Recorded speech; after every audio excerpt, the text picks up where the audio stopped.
Olá amigos, tudo bem com vocês? Estamos aqui novamente para compartilhar uma boa notícia, o Evangelho, a Palavra de Deus, Jesus Cristo. Se entendido e colocado em ação, vai produzir exatamente aquele propósito para o qual foi designado. Isso eu costumo dizer, porque é assim que a Palavra de Deus é. Na verdade, a Palavra de Deus fala de dois exercícios, o exercício físico e o exercício espiritual. Eu gosto muito de frisar isso aqui, porque à medida que a gente desenvolve o exercício, ele traz saúde para o nosso corpo, seja ele espiritual, seja ele físico. Mas você precisa exercitar, nada acontece por acaso, tudo tem uma direção e uma guia do Senhor, porque Ele se coloca ainda como nosso pastor. Nós precisamos ser guiados, nós precisamos ser flexível a Ele, nós precisamos ser meninos a Deus. Conforme está escrito em 1 Timóteo, então fala assim, há dois exercícios, o exercício físico, 1 Timóteo 4,8, fala assim, o exercício físico para pouco aproveita, mas o exercício da piedade é proveitoso para essa vida e para a vida vindoura. Olha só como é sério. Então, na verdade, o que é o exercício da piedade? É o exercício de praticar a palavra, é o exercício espiritual. Ele é mais proveitoso para nós, tendo proveito nessa vida e na eternidade. Então, quando você exercita ele gerencia o resto, aquilo que precisa ser completado na sua vida. Você só é completo, na verdade, com exercício espiritual diariamente. Não adianta você querer ser uma pessoa bem-sucedida, próspera, uma pessoa que alcança proeza nesse mundo, se não obedecer às regras que foram lhe dadas. O Criador nos criou com regras, e essas regras estão contidas na sua palavra, na palavra de Deus. Tanto é que nós somos meninos quando nós aprendemos de Deus. O próprio Senhor Jesus Cristo, lá em Mateus, capítulo 11, versículo 25, olha o que ele fala, graças te dou, ó Pai, Senhor da terra e do céu, que ocultaste essas coisas aos sábios e inteligentes, porque, aqui e revelaste aos meninos, ocultaste aos sábios e inteligentes, aqueles que se julgam sabedor de todas as coisas, que eu sou, eu posso, eu faço, não cai nessa não. O que interessa aqui, meu irmão, é você aprender de Jesus Cristo. E ele diz mais, nesse próprio capítulo, no versículo 29 e 30, olha só que interessante, desde o 28, vinde a mim todos vós que estáis cansados e sobrecarregados, pessoas que estão cansadas de ser levado para um lado e trazido para o outro, de uma forma enganosa. Mas Jesus Cristo chama, vinde a mim. Vinde a mim, o que é vir a Jesus Cristo? É vir a palavra de Deus, é aprender dele e colocar em ação exatamente o que ele nos ensina no Evangelho, na palavra de Deus. Ele coloca em ação, você colocando em ação, melhor dizendo, você vai viver aquilo que o Senhor está lhe ensinando, vai colocar em ação e vai produzir exatamente o efeito. Vai produzir exatamente a árvore, vai produzir exatamente os frutos que foi designado. Então, ele fala, vinde a mim todos vós que estáis cansados e sobrecarregados, e eu vos aliviarei.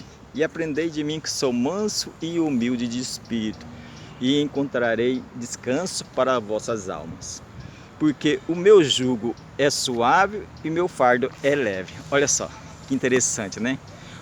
Amigo, eu te falo uma coisa, se Jesus Cristo assim nos fez a aprender dele, desbruçar os pés do Senhor, eu tenho como testemunha aquilo que eu tenho vivido, na verdade, debruçando ao pé do Senhor, a gente é bem alimentado, será bem alimentado, e aí nós colocando em ação esse alimento que nos é dado diariamente, e ele vai produzir grandeza na nossa vida.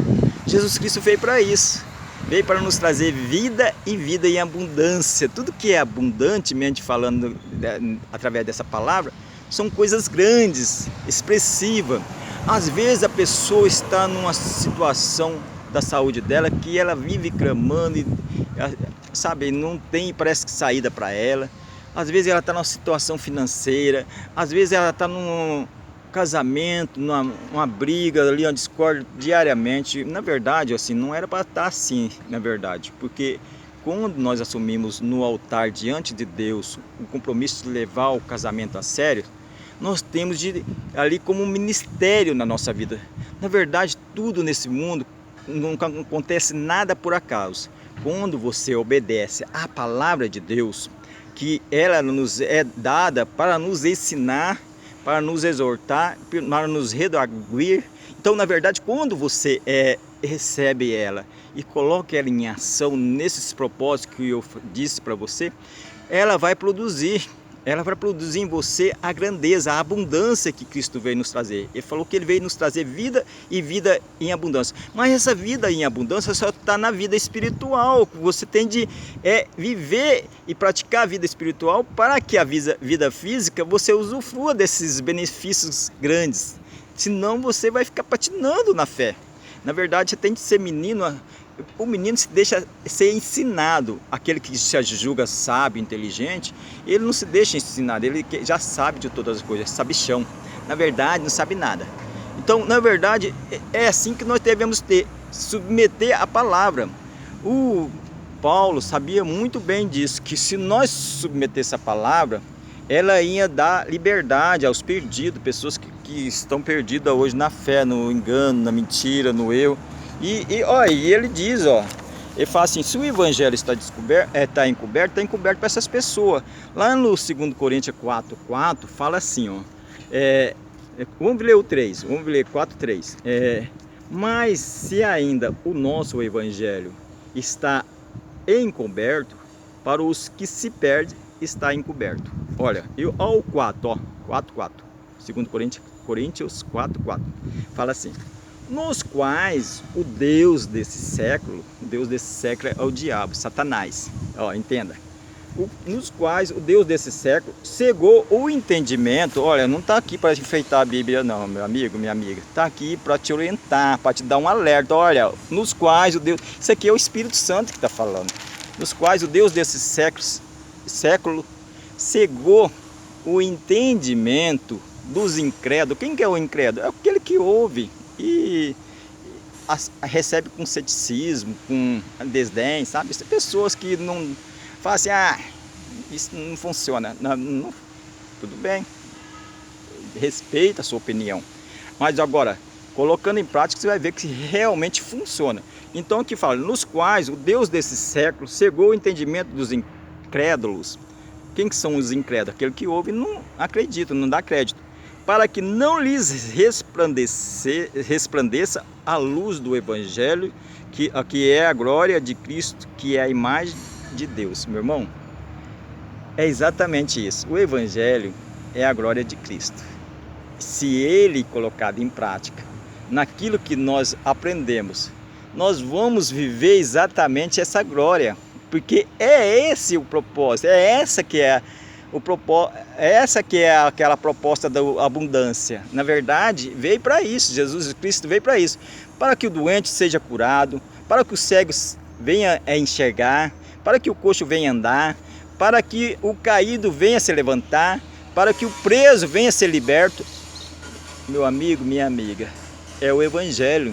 Que o Paulo mesmo escrevendo ao Romano, fala assim, não me envergonhe do Evangelho, porque é poder de Deus para todo aquele que nele crê, para a salvação de todo aquele que nele crê, primeiro dos judeus e depois dos gregos. E ele diz mais, no 1:17 de Romano, ele fala assim, porque nele se descobre a justiça de Deus, de fé em fé, como está escrito, o justo viverá por fé. Então, o que é isso? Na verdade, Paulo sabia o que ele estava falando, porque ele vivia de fato essa verdade, ele não estava falando da boca para fora. E se todos nós começarmos a viver e levar Jesus Cristo para as pessoas, e você receber, meu amigo, minha amiga, essa verdade, ela vai produzir os efeitos que ela tem como para produzir na sua vida. Essa palavra eu estou te entregando hoje. E queria que você também fosse pessoa que colocasse em ação. Viesse, coloca. É como se eu estivesse dando uma fórmula, que é a forma do sucesso, a forma de viver feliz. é a forma de viver a abundância de Jesus Cristo aqui na terra, que na verdade é o exercício da piedade, que é o respeito à palavra de Deus, que é o temor a Deus. Se você teme a Deus, você vai fazer isso. O próprio Salmo 34, versículo 9, fala assim: temei a Deus, vós os seus santos. Quem são os santos? São aquelas pessoas que se separou para viver a verdade, que tem se santificado a vida dele na verdade. E aonde que nós santificamos a nossa vida? A palavra de Deus fala no próprio livro de João, no Evangelho 17, capítulo 17, versículo 17, que fala: santificai na verdade, a tua palavra é a verdade. Não tem jeito nós não nos santificar, não seja em outra situação que não seja aqui na palavra, no exercício da palavra. E ela exercitando, ela vai produzir a melhoria, o melhor dessa terra para você. Você está dando ouvido ao Evangelho.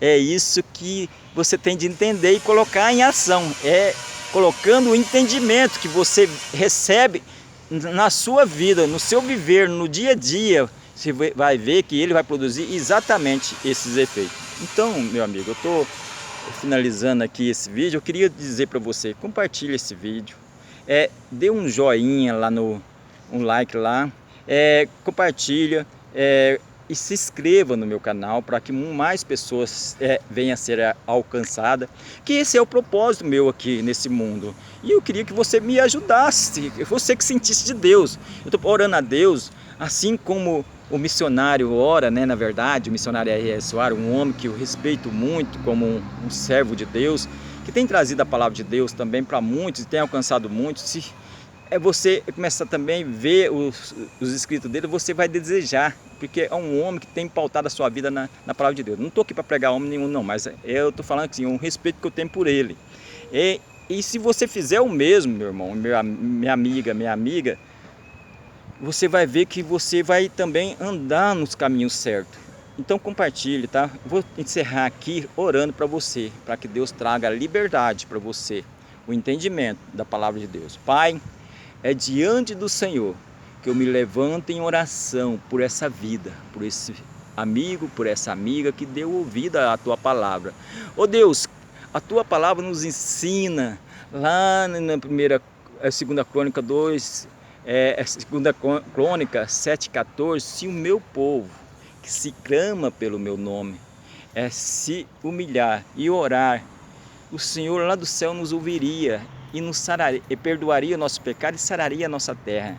É hora de sarar esse coração, essa terra, para que o Evangelho seja semeado, plantado nessa vida e que ela venha produzir grandes árvores e essas árvores frutíferas. Pai, é a minha oração por esse que está dando ouvido aí nesse momento ao Evangelho, a tua palavra. Em nome de Jesus, eu oro que assim seja sobre a vida dele, meu Pai. Estou determinando, em nome de Jesus, que assim seja. Em nome de Jesus, que o mal, que a doença, que a enfermidade, que essa dor no ouvido, que essa dor na costa, seja agora arrancado. Em nome de Jesus, é uma ordem que eu dou nessa vida, nesse meu irmão, nessa minha irmã. Em nome de Jesus, eu declaro abençoados todos que oraram comigo. Pai, em nome de Jesus, te louvamos e te agradecemos.